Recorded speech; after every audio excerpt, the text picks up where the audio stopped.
everybody? We are right back at it again. I just delivered to you guys Married to Medicine. Now we got to talk about the finale of the Potomac Housewives. This is it for the season, and I'm ready for the reunion. The preview was everything, and it's looking like it's going to be open season on Ashley, Darby, and Michael. But until then, let's talk about this last episode with these girls still trying to shade the fuck out of Karen Huger with her LaDawn fragrance, i.e. Giselle, and sometimes Robin when she get with Giselle.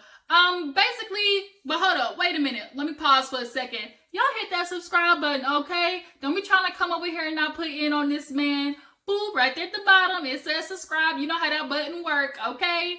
Now, play again. Back to what it was. Karen is going to see Monique. She is going to fill Monique in on basically the Cayman Islands and how Giselle apologized. And in the same time, Ashley is going to the doctor so she can confirm whether she's really pregnant or not. She peed on the stick and it said positive, but she just wants to get, absolute reassurance. Her and Michael, she's telling Michael about how she's all tendered in the boobage area and horny and cramping up in the hand from masturbating, TMI. But they get to the doctor and he does what he do. Sticks the little probe up there, shows them a healthy heartbeat. It says, you know what, you're going to be due in July, I think it was. And Ashley's like, oh my gosh, she's crying, smiling. And Michael's over there like, y'all, he had the most lackluster response.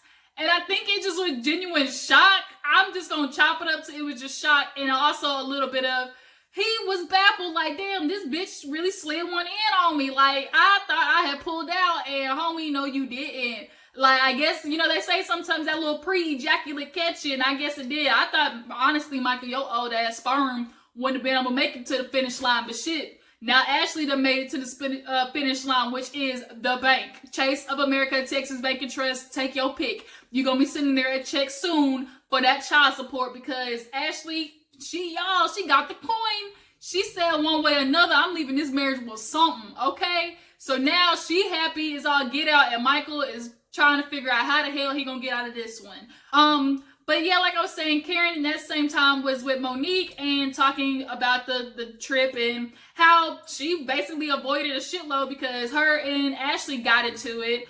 Obviously, she explained to Ashley about how she still is feeling questionable about Michael. Like, just because he was, his case was dismissed doesn't mean that he's innocent. He's vindicated. And Monique understands, obviously, knowing what Karen had been through. And then she tells her how, she was surprised Giselle apologized about last year with the whole IG thing in regards to her parents. But she ain't holding her breath because Giselle needs a lot of therapy before you get anything genuine out of her. And she is absolutely correct with that. And Monique said she agreed, like, Giselle, you just gotta take her as she is, cause that bitch will play you real quick and throw shade like nobody's business. But Karen just like, she knows who Giselle is at this moment, and she's just gonna take good Giselle as she is right now until the bad one creeps his old ugly head back out later on. Speaking of Giselle, we ended up going to her little renovated dump that she's doing. She has Robin come by. They walking through it. Hell, Giselle, your ass has a lot of work to do. Robin, putting her little input in. She honestly wishes that Giselle just would have tore down the whole thing or either bought a better house with, better bones in it. But nonetheless, Giselle is ready to move the hell in because her coin is starting to thin. So, take care of two households. The one she's paying for, the one she's living in now, plus paying for this one. So the bank is starting to might be calling, talking about you have insufficient funds if this bitch don't hurry to get in her home. But nonetheless, they start talking about how Robin brought up the idea of getting the tattoos of commitment to Juan, and he agreed to it. And Giselle's happy for her, but to me, it's like, of course he agreed to it. He can get a 2-minute tattoo as long as it keeps you off his ass for another year. In regards to marriage and recommitting to your ass and putting a legal documentation back on there, I'm just like, it's just, Robin, I really feel bad for you at this point. Like, the first 2 seasons, everybody was just letting y'all slide because you were trying to figure it out. He cheated on you and, you still had emotions involved with this man. But it's like, what are you doing at this point? And I'm so sick of you using this excuse of, oh, me and Juan just do our thing. At the end of the day, our thing is marriage. And marriage is as even though people have their different definition of what it is, at the end of the day, it's about commitment. And commitment is not what Juan is trying to give you. So why are you not pushing for it? You are taking these little gestures. You'd rather take these little ass gestures than to push for what you really want out of fear of losing him. Honey, that is not going to help you in the long run. You are okay getting this little minuscule stuff that you get from him right now, but like, bitch, I can't with you. But Giselle said, oh, you know, I'm happy about the tattoos, but you're going to have to get, like, we don't get a ceremony out of his ass, Robin. Absolutely, no, you won't. Giselle, give up on that hope. Just, you might want to give your friend a real reality check. So then they move on to Katie. Robin talks about how when they got back, she did text Katie, check up on her. But Katie acted as if nothing happened. She told her, like, yeah, I'm good. I'm feeling much better. And that was it. Like, she just completely didn't give them nothing in regards to why she left. Like, nothing. And it's like, well, she don't owe y'all bitches nothing. Like, y'all ain't her true friends. Like, Katie know what this is. And then, of course, they can't help themselves. They start dissing Karen because they thought her text invites were basic. And it's like, what the hell did y'all want the text to do? Did y'all want it to open up with butterflies, have glitter shoot out? Like, it was a text message. It showed you where and when you needed to be. Like, y'all, Giselle, especially to it was just basic invitations. Well, there's just no pleasing you, is it, ma'am? Every time Karen has something monumental going on, you just have to find something wrong with it. And it's at this point, you trying to like convince yourself that you really are a true friend to Karen is just baloney to me. Giselle, like, how do you convince yourself that the stuff that you do is okay to people who you call your friends, honey? Because I would put money on it if somebody was doing all the shit saying on the mess that you were saying about Karen, you would be having a knockdown, drag out fit. But let's move on. What's her face? Candace and Chris, they are going through some, expenses, trying to get a chart out about how much, money they're making, saving, whoop-de-woo. And they finally are, deciding to take over the full mortgage. And I'm glad because Candace, it is time for you to get from under your mama's thumb. She has been holding her pocketbook over your head now. It's time to kick that bitch to the curb. And so they finally end up calling Candace's mama. And Candace lets her know, like, Mom, I'm giving you official, acknowledgement that at the beginning of the month, you are scot-free. We are taking over the whole mortgage. And she's like, okay, I'm so proud of you. Like, yeah, Candace, like, I always knew you could do it. And it's like, that's the proud, that's what I'm, like, it was so dry. You could tell, like, she's just, at the end of the day, as much as she says she wants Candace to be independent, she don't want her because they both have this dependent quality of each other. They love to hate each other and hate to love each other. Like, Candace's mom, at the end of the day, needs somebody to need her. I think, honestly, why she became a therapist, I don't know. But I'm also willing to bet on that she didn't have a great relationship with her mom. Because there's no way that, as delusional as she is about her motherhood and her relationship with Candace, that her mom had nothing to do with that. And then she had the nerve to go in about how she thinks Candace is competing with her. Because she's like, well, I worked hard and, I did what I could to teach you things, Candace. And, I just feel like you're competing with me sometimes. It's like, well, there goes that old Dorothy again. Like, she just can't help herself. She has to throw a dig in every time she sees Candace. But Candace, I'm proud of you. You didn't get sucked into it. You didn't, go revert to your old ways and clap back as hard. All she said was, Mom, I'm not going to be competing with a 50-year-old woman, and left it at that. So I'm proud of you on that part. I guess therapy is helping just a little bit. Now, your mama, on the other hand, her and Giselle in the same goddamn boat. It's going to take years of therapy to get something for a light bulb to switch off in their heads about what the fuck they be doing wrong. Moving on, Karen, she's, deciding all her little factors in regards to the dawn party. It's gold and white. She's got her fashion done. She has the little photo shoot, looking good. Had that waist snatched, obviously, about, with the little waist trainer on in the photo shoot. I could tell that's what she had on. But nonetheless, Karen said, I'm gonna look good for these hoes and I can prove them wrong. Robin and Juan finally make it to the tattoo shop. She ends up actually taking her sons with her. And she wants to make it a family affair. she actually ends up, while they're choosing the tattoos, is talking to her sons and kind of is like, well, mommy and daddy are here to, get a symbol of us loving each other, because in her confessional, she did admit the boys did know that they are divorced, like technically still divorced, but she told them like, oh, this is just a way for us to show them that we really are still committed to each other.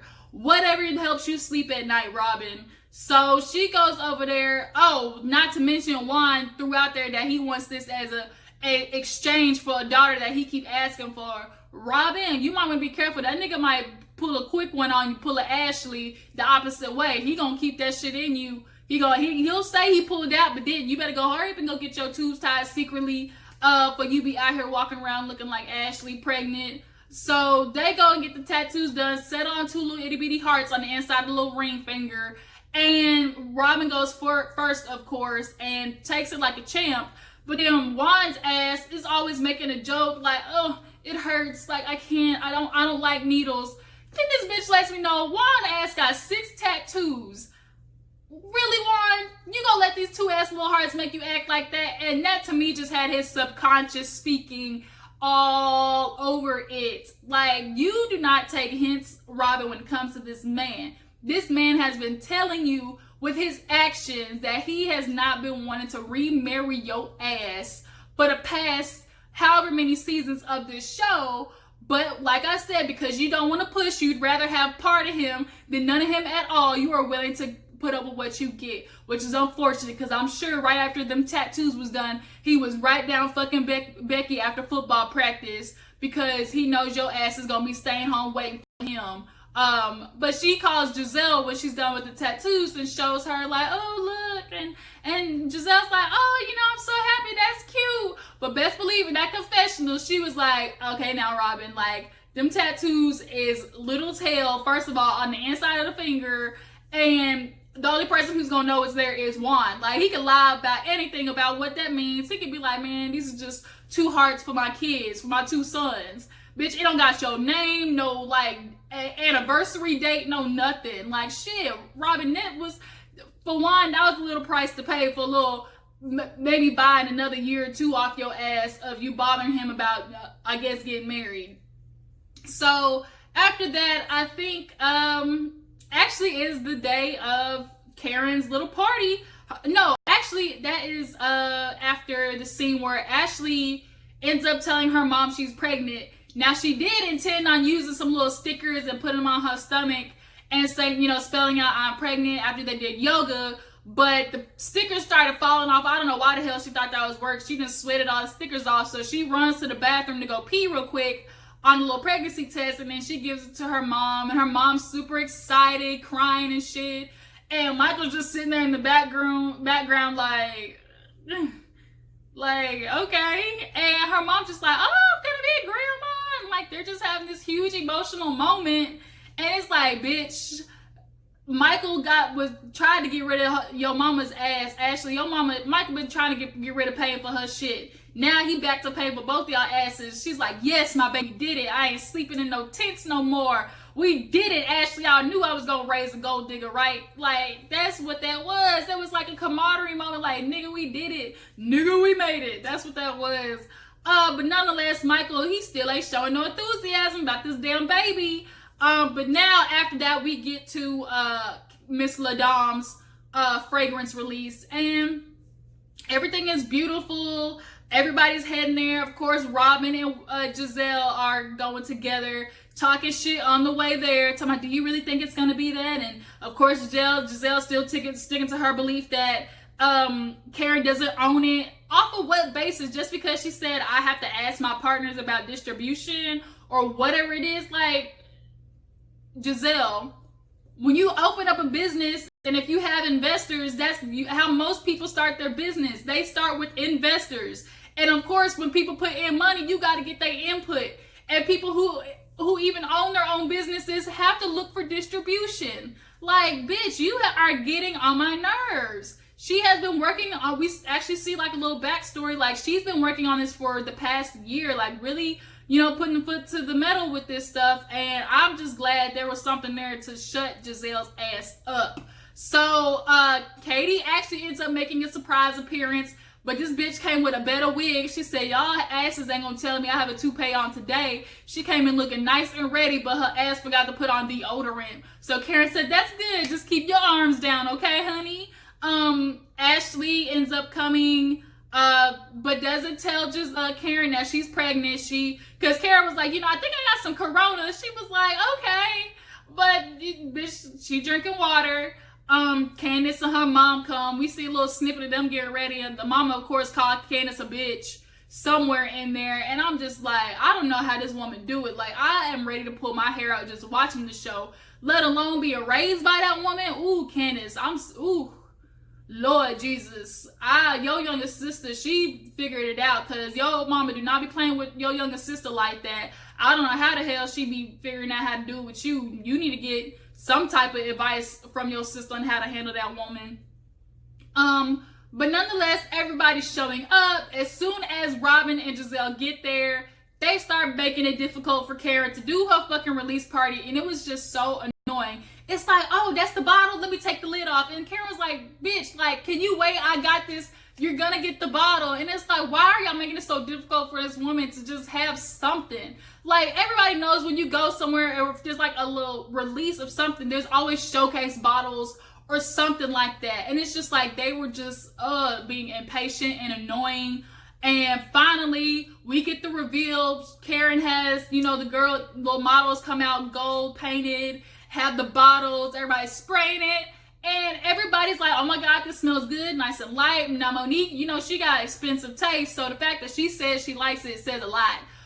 But of course, Ashley and Giselle can't help themselves. I'm talking about, I'll give it to my mama. Then Giselle talking about, I'm a good 35 and I went to a 74. Bitch, you closer to 70 than you are 30. Quit lying to yourself. But nonetheless, everybody had good reviews about it, and it was a moment. Then Karen gave her speech, kind of threw some shade at Giselle, and every time, she asked the questions that needed to keep me on track, aka this bitch wouldn't leave me alone. And then, she's like, she drops a hint talking about, oh, I'll be dropping in a retail store soon. Stay tuned. So I was like, hold on, what retail store? But she did say, because you bitches is not getting to spoil her damn win, okay? But Giselle, she musters up the courage to go over there and finally hug Karen and be like, I really am proud of you, which is fake as hell, because you can't be talking out of both sides of your neck. Say you proud of me one moment, but then the other across the room, you still talking shit. Like, Giselle, you are so two-faced. Ashley ends up walking over to Robin and Giselle holding water, like, I'm just so parched. And it's like, girl, you ain't fooling nobody. You wanted to drop a hint to these girls that you were pregnant. They asked, and of course she lied, but like, Robin and Giselle knew already, because that bitch ain't never without no alcohol. That bitch might as well be a spokesperson for Corona with how much she drink. And then I guess everybody like has a good night. They end up dancing the night away. And we get to the end of the episode where they're doing the little updates. Monique had her baby. Robin finally sold her home. She got a profit on that bitch. Okay, Robin. Thank you. Look, Jesus. Because had you not made no money on that bitch, wine would have been in your ass. So I'm just glad you could put it on the church's money. You got something to put in the collection plate. Karen, y'all, she done moved back to Potomac. She said, bitch, this shit did so well. I'm back being the grand dame of the Potomac housewives. And then Ashley had her little baby shower, did have the baby, and then of course Oz is closed. And then Giselle, she finally moved into her house because it's livable at least now, and she is apparently back with her ex, the little ex-husband that cheated on her, so now she looks stupid. So nonetheless, Oz closed, nothing new, because wasn't nobody eating that nasty ass Australian food. But nonetheless, you guys, that was the episode, and it's time for the reunion. I cannot wait. You guys tell me what you thought about the finale and what you guys are hoping to see in the reunion. Thank you for tuning in. Please like this video, subscribe to your girl's channel, and I will see you next time. Deuces.